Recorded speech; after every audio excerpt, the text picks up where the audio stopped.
Hello नमस्कार साथियों, स्वागत है आप सभी का। जैसा कि आरआरबी जेई सीबीटी 1 एग्ज़ाम हो चुका है और उसका सेकंड स्टेज सीबीटी 2 होगा, तो उसका जो सिलेबस है वो इस प्रकार है, आप देख सकते हैं। 150 क्वेश्चन पूछा जाता है, 2 घंटे का टाइम होता है और उसमें जो सिलेबस पूछा जाता है कौन कौन से सब्जेक्ट से, तो जनरल अवेयरनेस से 15 क्वेश्चन होंगे, फिजिक्स केमिस्ट्री से 15, computer basics of computer and application इससे 10, basics of environment and pollution control इससे भी 10, और जो टेक्निकल एबिलिटीज़ है, अगर आप मैकेनिकल से हैं तो 100 क्वेश्चन मैकेनिकल का, इलेक्ट्रिकल से हैं तो इलेक्ट्रिकल का, उस तरह से 100। तो ये है सिलेबस सीबीटी 2 के लिए। और अभी जो हम लोग एक सीरीज स्टार्ट करेंगे जिसमें कि कंप्यूटर का होगा, basics of computer and its application. और जो सीबीटी 2 में जो कंप्यूटर का सिलेबस होगा, तो उसका ये रहा टॉपिक, ठीक है, कि कौन कौन से टॉपिक से पूछा जाएगा। तो इसको 9 चैप्टर में बांटा गया है। Architecture of computer, input output device, storage device, data representation, operating system, Microsoft office, networking, internet and email, and last computer security. तो ये सिलेबस है basics of computer and application का। तो हर एक दिन हम लोग एक एक चैप्टर करेंगे, हर एक चैप्टर का कुछ एमसीक्यूज होगा, 30, 35, 50 जो भी। और आप लोग सारे वीडियोस को देखिएगा एक बार 2 बार अच्छे से। बहुत सारे क्वेश्चंस आपको यहाँ से डायरेक्टली मिलेंगे एग्जाम्स में देखने के लिए। और इससे पहले जो है basics of environment and pollution control, इसका भी जो भी सिलेबस था हर एक टॉपिक वाइज इसका भी एक वीडियो बना के डाल चुका हूँ, टोटल 4 वीडियोस। तो आप उन सारे वीडियोस को भी देखिएगा, एक प्लेलिस्ट में अवेलेबल होगा सारा वीडियो। तो चलिए शुरू करते हैं। आज का टॉपिक होगा पहला चैप्टर इसका, आर्किटेक्चर ऑफ कंप्यूटर। तो शुरू करेंगे अभी आर्किटेक्चर ऑफ कंप्यूटर का चैप्टर। और वीडियो स्टार्ट करने से पहले आप लोगों से रिक्वेस्ट है कि वीडियो को लाइक कर दीजिएगा, चैनल को भी सब्सक्राइब कर दीजिएगा। तो चलिए शुरू करते हैं।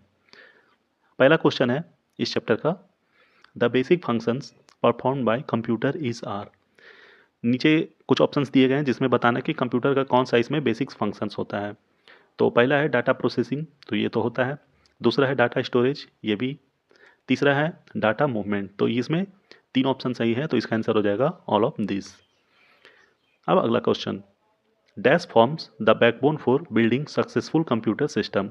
जो कंप्यूटर सिस्टम को सक्सेसफुली बनाने के लिए जो उसका बैकबोन होता है उसको क्या बोलते हैं, तो उसका आंसर हो जाएगा computer architecture, computer architecture. The first computer architecture was introduced in, जो पहला कंप्यूटर आर्किटेक्चर है ये इंट्रोड्यूस किया गया था, कब किया गया था, तो ये किया गया था 1970 ईस्वी में, 1970 ईस्वी में। Which circuit board is used in all electronic system such as computer, calculator, digital system etc. कौन सा सर्किट बोर्ड होता है जो कि किसी भी इलेक्ट्रॉनिक सिस्टम में यूज किया जाता है, जैसे कि हो गया कंप्यूटर, कैलकुलेटर, डिजिटल सिस्टम, तो उसको बोलते हैं आर्किटेक्चर। क्या बोलते हैं, आर्किटेक्चर। अब अगला क्वेश्चन है, which of the following is not responsible for the performance of computer. अब नीचे के दिए ऑप्शंस में ये बताना कि कौन सा एक रिस्पॉन्सिबल नहीं होता है कंप्यूटर के परफॉर्मेंस के लिए। तो पहला ऑप्शन है number of keys in keyboard, तो ये सही लग रहा है कि मतलब इसमें कंप्यूटर के परफॉर्मेंस में इसका कोई फ़र्क नहीं पड़ता है इस बात का कि उस कीबोर्ड में कितने कीज़ हैं, क्योंकि 2-3 तरह का कीबोर्ड आता है, तो उस पर फ़र्क नहीं पड़ता है। बाकी दूसरा है format of the video and graphics word, तो ये तो पड़ता है। तीसरा है memory in video and graphics word, इस पर भी पड़ता है। चौथा है the clock speed of the processor, तो ये भी सही है। तो इसका आंसर हो जाएगा सिर्फ पहला, number of the keys in keyboard. A dash device is any device that provides information which is sent to the CPU। दिए गए ऑप्शंस में बताना कि कौन सा एक ऐसा डिवाइस है जो कि इंफॉर्मेशन प्रोवाइड करता है सीपीयू को। ठीक है, तो इसका आंसर हो जाएगा इनपुट डिवाइस। कौन सा, इनपुट डिवाइस। इनपुट डिवाइस के बहुत सारे एग्जांपल्स होते हैं, जैसे कि हो गया माउस, कीबोर्ड। अब अगला क्वेश्चन है, which of the following includes as a type of input. दिए गए ऑप्शंस में ये बताना कि कौन सा एक टाइप ऑफ इनपुट है। पहला ऑप्शन है डाटा, तो डाटा एक इनपुट होता है। दूसरा है प्रोग्राम, ये भी। तीसरा होता है कमांड, तो ये भी। तो इसका आंसर हो जाएगा ऑल ऑफ दिस, मतलब कि डाटा, प्रोग्राम और कमांड जो है ये सारे एक टाइप के इनपुट हैं कंप्यूटर के लिए। Information that comes from external source and fade into computer software is called. वैसा इंफॉर्मेशन जो कि किसी भी एक्सटर्नल सोर्स से आता है, जो कि फेड किया जाता है कंप्यूटर सॉफ्टवेयर में, उसको क्या बोलते हैं? तो उसको बोलते हैं इनपुट। क्या बोलते हैं? इनपुट। आउटपुट यूनिट इंक्लूड्स, जो आउटपुट यूनिट होता है वो मतलब कंप्यूटर सिस्टम में किसको किसको आउटपुट यूनिट के तौर पे मतलब माना जाता है? तो इसमें पहला ऑप्शन है प्लॉटर, तो ये एक आउटपुट डिवाइस है। दूसरा है प्रिंटर, ये भी आउटपुट डिवाइस है। और तीसरा है मॉनिटर, ये भी एक आउटपुट डिवाइस है। तो इसमें तीनों ऑप्शन सही हो जाएंगे, plotter, printer and monitor, all these are output device. अब अगला क्वेश्चन है, this component is required to process data into information and consist of integrated circuit. दिए गए ऑप्शंस में ये बताना है कि कौन सा एक ऐसा कंपोनेंट है जो कि रिक्वायर करता है टू प्रोसेस डाटा, मतलब डाटा को प्रोसेस करता है इनटू इंफॉर्मेशन, और जो कि बहुत सारे इंटीग्रेटेड सर्किट से बने हुए होते हैं, तो उसको बोला जाता है सीपीयू। क्या बोला जाता है? सीपीयू। और ये ब्रेन भी होता है कंप्यूटर का, इसका फुल फॉर्म होता है सेंट्रल प्रोसेसिंग यूनिट।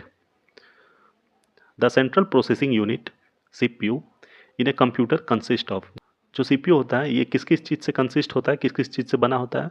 तो इसका आंसर हो जाएगा control unit, arithmetic logic unit और memory unit.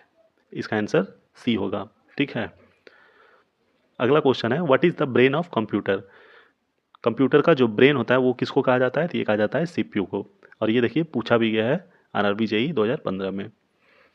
The CPU chip used in a computer is partially made of, जो कंप्यूटर जो सीपीयू का जो चिप होता है वो किस चीज़ का बना होता है एक्चुअली में? तो बना होता है सिलिका का। किस चीज़ का? सिलिका। और ये एक सेमीकंडक्टर होता है। अब अगला क्वेश्चन है, the CPU is made up of two smaller component. दिए गए ऑप्शंस में बताना कि कौन सा वो दो कंपोनेंट है जिससे कि सीपीयू बना होता है। तो पहला हो गया एएलयू और सीयू, मतलब कि कंट्रोल यूनिट और अरिथमेटिक लॉजिक यूनिट। तो answer A. Now next question, the CPU comprises of control memory and dash unit. जो सीपीयू होता है वो बना होता है कंट्रोल मेमोरी और कौन से दूसरे यूनिट से? तो इसका आंसर हो जाएगा arithmetic and logic unit. Arithmetic and logic unit. The term ALU CPU input output devices pertain to, जो ये जो टर्म है arithmetic logical unit, central processing unit और इनपुट आउटपुट डिवाइसेस, ये किस चीज़ से रिलेटेड है? तो ये एक पार्ट है कंप्यूटर का। किस चीज़ का? कंप्यूटर का। द सिस्टम यूनिट, जो सिस्टम यूनिट होता है वो क्या होता है? तो ये होता है it is the container that houses electronic component. जो सिस्टम यूनिट होता है ये एक कंटेनर होता है इलेक्ट्रॉनिक कंपोनेंट्स का, इलेक्ट्रॉनिक कंपोनेंट्स का। Which of the following is metal और plastic case that holds all the physical part of the computer? दिए गए ऑप्शंस में बताना कि कौन सा एक मेटल या फिर प्लास्टिक का एक केस होता है। केस मतलब कि रखने का एक जो समझ लीजिए एक ढक्कन टाइप का, जो कि होल्ड करता है कोई भी physical part of the computer, उसको क्या बोलते हैं? तो उसको बोलते हैं सिस्टम यूनिट। क्या बोलते हैं? System unit. अब अगला क्वेश्चन है, the portion of the CPU that coordinates the activities of all the other computer component is the, जो सीपीयू का मतलब सेंट्रल प्रोसेसिंग यूनिट जो होता है कंप्यूटर का, तो सीपीयू में एक पोर्शन होता है जो कि कोऑर्डिनेट्स करता है कोई भी एक्टिविटी, जो भी कंप्यूटर कंपोनेंट में कोई भी एक्टिविटी हो रहा है तो उसको कोऑर्डिनेट करता है, तो उसको क्या बोलते हैं? तो उसको बोलते हैं कंट्रोल यूनिट। क्या बोलते हैं? Control unit. Internal memory in A CPU in nothing but, जो इंटरनल मेमोरी होता है सीपीयू में वो क्या होता है? तो वो एक सेट्स होता है रजिस्टर्स का। क्या होता है? रजिस्टर्स का एक सेट होता है। और ये जो रजिस्टर्स होता है ये होता क्या है? तो रजिस्टर्स जो होता है एक तरह का ये कंप्यूटर मेमोरी है ये भी, जो कि स्टोर करता है या फिर मैनिपुलेट करता है किसी भी डाटा को ड्यूरिंग प्रोग्राम एक्सिक्यूशन, मतलब जब भी कोई प्रोग्राम करते हैं तो उस टाइम प्रोग्रामिंग के टाइम वो डाटा स्टोर करता है, उस डाटे को मैनिपुलेट करता है, उसी को बोलते हैं रजिस्टर्स। और ये एक टेम्पोररी मेमोरी होता है एक तरह का। ठीक है, अब अगला क्वेश्चन है, what is the responsibility of the logical unit in the CPU of a computer? तो जो सीपीयू में जो लॉजिकल यूनिट होता है उसका क्या रिस्पॉन्सिबिलिटी होता है? तो उसका रिस्पॉन्सिबिलिटी होता है टू कंपेयर नंबर्स। क्या होता है? To compare numbers. Which unit of computer helps in a communication between the memory and the arithmetic logic unit? जो कंप्यूटर में जो मेमोरी होता है और अरिथमेटिक लॉजिक यूनिट ALU, तो उस दोनों के बीच जो कम्युनिकेशन इस्टेब्लिश करता है उसको क्या बोलते हैं? तो उसको बोलते हैं CPU। क्या बोलते हैं? CPU, यानी कि central processing unit. Which part of the computer is used for calculating and comparing? Computer का कौन सा ऐसा पार्ट होता है जो कि कंपेयर करने के लिए या फिर कैलकुलेट करने के लिए यूज किया जाता है? तो उसको बोलते हैं ALU, arithmetic logical unit. Arithmetic logical unit, sorry, arithmetic logic unit. How many types of arithmetic operation does the ALU of the computer perform? जो कंप्यूटर में जो ALU होता है वो कितने तरह के अरिथमेटिक ऑपरेशन करते हैं? तो वो होता है टोटल 4। कितने? टोटल 4। अब उसमें पूछा जाएगा कि वो 4 कौन सा ऑपरेशन होता है? तो एक तो हो गया कि मतलब कि जो नैंड हो गया, नॉट हो गया, और हो गया, इस तरह का लॉजिकल ऑपरेशन जो होता है, एक तो ये हो गया। दूसरा होता है जिसमें कि अरिथमेटिक ऑपरेशन, जिसमें कि बोलते हैं एडिशन, सब्सट्रैक्शन, मल्टीप्लिकेशन, डिवीजन, ये सारे चीज़, ये हो गया दूसरा ऑपरेशन। तीसरा ऑपरेशन होता है जिसमें कि शिफ्ट करने का, कोई वर्ड वगैरह जो होता है शिफ्ट करने का, तो वो हो गया। और चौथा जो होता है ये होता है कंपैरिजन। ठीक है, मतलब कि इक्वल, किसी कोई नंबर किसी के इक्वल है या फिर ग्रेटर है, लेस है, इस तरह का ऑपरेशन। तो ये 4 ऑपरेशन करता है ALU।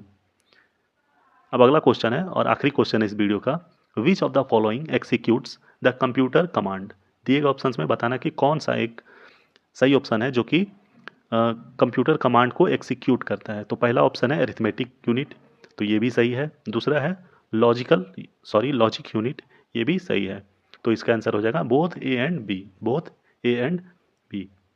तो इसी के साथ ये वीडियो यहीं पे समाप्त हुआ। आई होप आप लोग को पसंद आया होगा, और आप लोगों से रिक्वेस्ट है कि वीडियो को लाइक कर दीजिएगा, चैनल को भी सब्सक्राइब कर दीजिएगा, और किसी को अगर PDF चाहिए होगा इसका तो उसका कमेंट में एक टेलीग्राम का एक लिंक मेंशन कर दूंगा, तो आप उस लिंक को क्लिक कीजिएगा, वहाँ से आपको PDF डाउनलोड हो जाएगा।